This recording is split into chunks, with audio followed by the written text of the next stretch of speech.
And another bit of FGC news that I think would be really kind of interesting to talk about, especially from your viewpoint, just from your law knowledge and all these kind of things like that. I don't know if there's any implications that you have more than anyone else, but it was just recently announced that Echo Fox has now partnered up with the New York Yankees. So the Yankees, a lot of sports teams like the Miami Heat have teamed up with esports organizations, but Yankees is a big one, right? Sure. I mean, because Yankees is just like rolling in the dough, right? For They just sure. have money all over the place. But this is, for me, from my standpoint, it's a twofold thing, right? One, it's Yankees. Holy crap. Like, that to me is like, let's have the Lakers get involved with one of these things, right? But two, that also, to me, is really a great sign. I feel like that Rick Fox has just been doing an amazing job with this team because he's been really actively promoting it. You see him, tweeting pictures with Sonic Fox all the time, and he's always talking about how this is legit and everything like that. And I just feel like he's really done a great job building this brand to be picked up by something like the Yankees. But my question now is just to you is like, what are some sort of legal implications or business implications? Do you feel like that this is a good step? Do you feel like this is a bad step? No, I think it's great. Okay. I don't know what the agreement between the two parties looks like at all, but I think it's cool because more money in the scene is nice. But obviously, that's not just for fighting games. Echo Fox has fighting game players, but they do other things too. So that's going to be, I assume, spread around. So, I mean, it says that the partnership sees the baseball team allying with Vision Esports, a company that holds majority share in franchises like Twin Galaxies, Vision Entertainment, and Echo Fox. Yeah. So, there you go. There you go. No disclosure on the size of the investments or anything like that. So it's the thing to do right now for sports teams, for people in sports. A bunch of teams have gotten involved. Football clubs in Europe are doing it. Baseball clubs, baseball teams here, basketball teams here. People who were in, they played basketball or they were owners or whatever. Right. There's a lot of sports into video games going on right now, and on the one hand, I like that a lot because it's good to have more parties involved, more money involved, more players hopefully can do it full time, and found like solid foundations, right? None of this like this team. Oh, we can't pay our players anymore. Right. Hopefully, no more of that. So all that is great. The other side of it is that it represents what I'm pretty sure is a bubble. I'm pretty sure it's a bubble.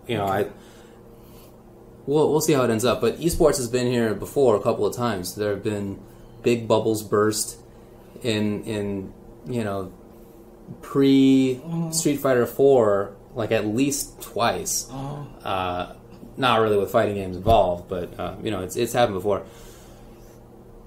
I just don't see the revenue being possible, to sort of make it worthwhile financially in the near future. In the long-term future, I do think that is probably the case because so many people are going to be watching and playing video games and esports, and fewer people are going to be doing the same with sports.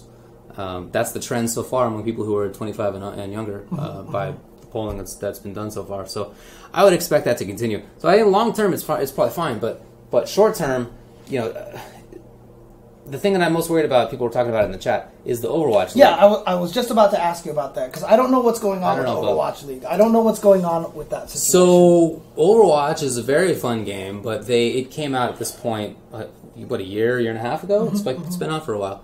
And their esports league has not yet officially started. In fact, the teams are still being announced. The bidding process was $15 to $20 million per team.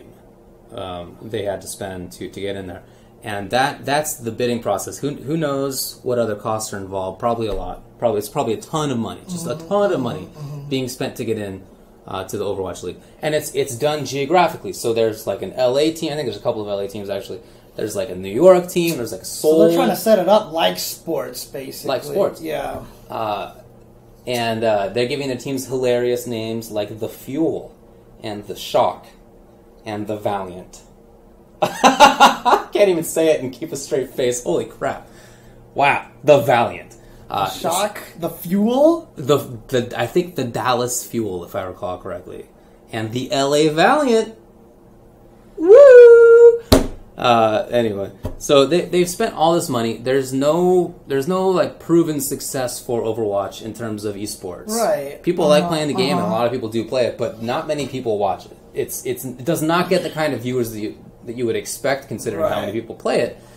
And it doesn't have like some established like League of Legends history. Not even like fighting games do. It doesn't have any of that. It's all speculative, and people are saying that, well, Overwatch Blizzard is creating an in-game spectator mode that will make it great. It'll be really, everybody will love watching it, but nobody knows that. Right.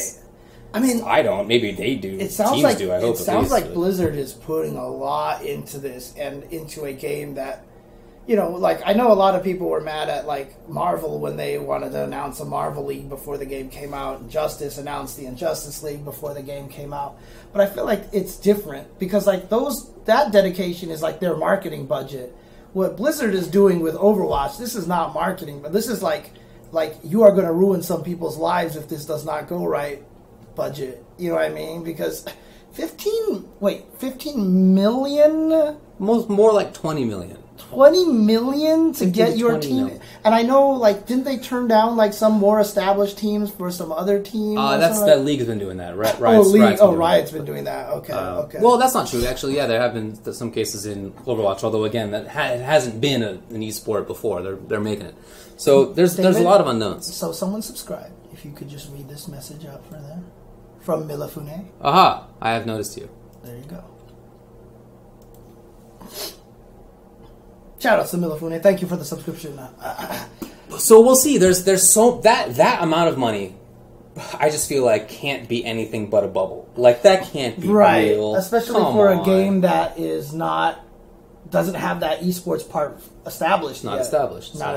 Yeah. So what I do worry about is that will blow up badly enough that teams like the Yankees will say, "Hold on, we got into this thing. It's clearly not working out." Right. Look at poor whoever got involved, the Cavs or the Miami Heat or somebody owns an Overwatch league. So a couple of NBA teams do. They got hosed, so we better get out of here. This is not good for us. That's what I worry about. That's what I worry. I'm not worried about the fighting game community being like too big for its britches because it's not. Like we're pretty fundamental. Yeah, and we're basically built on many years of grassroots stuff. Yeah, I mean, again, if this burst happens, fighting game community goes back to being at the Mandalay Bay. For sure, right? I mean, absolutely right. Like, it's literally not like, hey, investors, here's a bunch of, like, investors like, hey, Evo, here's a bunch of money. Now you can afford Mandalay Bay. No, Evo is doing it on its own. It's like legit, like it Correct. pays for itself kind of a situation. So we're not in such an assy position, but we do stand to lose the potential benefits of, hey, having Echo Fox and the Yankees involved can probably do some players some good. Yeah, that sounds great. It hurts the ability for people like Justin and like those guys, and even for commentators to try to do this as a career. Sure, right? Yeah, commentators, tournament organizers, and all the sort productions, of production guys. Yeah, there's a lot of people who could do better, but may not if the esports bubble blows up and big investors don't want to get involved in anything video games. So that's my concern. But I certainly like the idea of like the Yankees getting involved with Echo Fox. I think that sounds really cool. I just feel like, man, really $20 million, and you ended up calling it the LA Valiant. What are you doing? I mean, the Overwatch Blizzard required that the teams who were investing not use their established esports team names. So really? Yes. What? Yes, it's maximum weird, dude. So the team that is now the Valiant, they're Immortals. That's their So they couldn't have been called the LA Immortals. No. Oh, and they got extra hosed because they didn't get back into... Riot didn't allow them into their League of Legends franchising thing, even though they've had a successful League of Legends team for some years now. They actually had a really good team that took care of its players really well. They got booted out of there, in part, rumors say, because they were doing Overwatch. But Overwatch didn't even let them call themselves immortals. They're so screwed. So I mean, is that really just that Riot's like, oh, you teamed up with Blizzard? I mean, that's the rumor. You know, okay. I mean, that's the tinfoil hat theory that as soon as it happened, everyone's like, I bet you it was this. It was right? reported. I mean, there's like reporting on it that's like sources say. Well, yeah, sources also. That's why I put out that crazy tweet. I mean, you never know, but that's what the reporting is. So all that stuff is mega crazy, and again, these people are spending giant amounts of money. So I feel like that's probably going to burst at some point. Yeah, Peter0611 asks if we want to discuss sexual harassment in esports because we both retweeted an article. We've talked about it a lot before. That's true. We have one episode fairly recent where we brought it up again and talked about it again. So I don't know if it's necessarily for us to bring it up because we're just going to be repeating a lot what was said there. You know, that episode was, in response to stuff like what happened with Toffee and everything like that. That's right. So, I mean, look, it's bad. It sucks. Guys, grow up, please. Like, stop having this stupid thing happen, Man, I was so mad when that article included... So, the woman talked about it being from a ton of different sources. Randos, players, organizers, team owners, some lawyer. She mentioned some esports lawyer. And I was like... I know the 4 esports lawyers. Like there's like half a dozen. Oh, like man. Which one of them? It wasn't me. That I know. I don't know which one it was, and that's worrying to me. Yeah. Which one of like the couple of I think a couple of my friends. Like is one of them? It wasn't me. So I don't know, dude. That's crazy times. Times. A lot of that's obviously coming out also because of like the what happened in Hollywood and everything like that. That's kind of just started this giant wave of all the people. And it's funny too because like someone tweeted out there like it's pretty like there's like very few women in esports who have actually not tweeted out Me Too kind of a situation. Sure. Yeah. And he was like, it should be shocking to people. And I was like, just from all the people that I personally know, like, it's shocking to me that anyone would find it shocking. You know what I mean? It's like, that's how bad it is. Like, I don't, and this is not even just like someone hit on you kind of thing. Like, the stories that I hear that all the women have had to go through that I know in gaming spaces is ridiculous. Like, literally, like, how could you even possibly think that? Like, what is the guy... Like, even think, like, I don't even want to, like, repeat some of the stories just because, like, it's not my story to tell, right? Sure. So it's not my story to tell. But, like, there's just some that you read and you're just like, why would you even think that? I don't know. It's just, it's crazy. So, anyways. I mean, it's happened to me, not in such an egregious way, but, well, sometimes. There's like definitely I've been groped by randos. That has happened, and hit on super weirdly by both guys and girls. And I know from having talked with a couple of other people that I'm not the only commentator who has run into that. So I'm sure it's happened to other people too. I know it's happened to a couple of top players. Yeah. I know it has. So it's weird. Yeah, that was back when I was working out more. I'm looking at myself on this video screen right now, and I'm like, oh my god. I'm wearing black, so there you go. I need to do some work. That is the goal right there. So, oh man. Okay. Anyway, yeah, it has happened. Well, there was one last thing that I wanted to mention about the esports. Oh yeah. Somebody said that they would be okay with the esports bubble bursting because they don't like the sort of commentator-driven / maybe story-driven, maybe I forget. I scrolled up and I couldn't find it. But not player-driven is the point. They don't like that side of esports where it's not about the players and tournaments. And I am with you to a very large degree.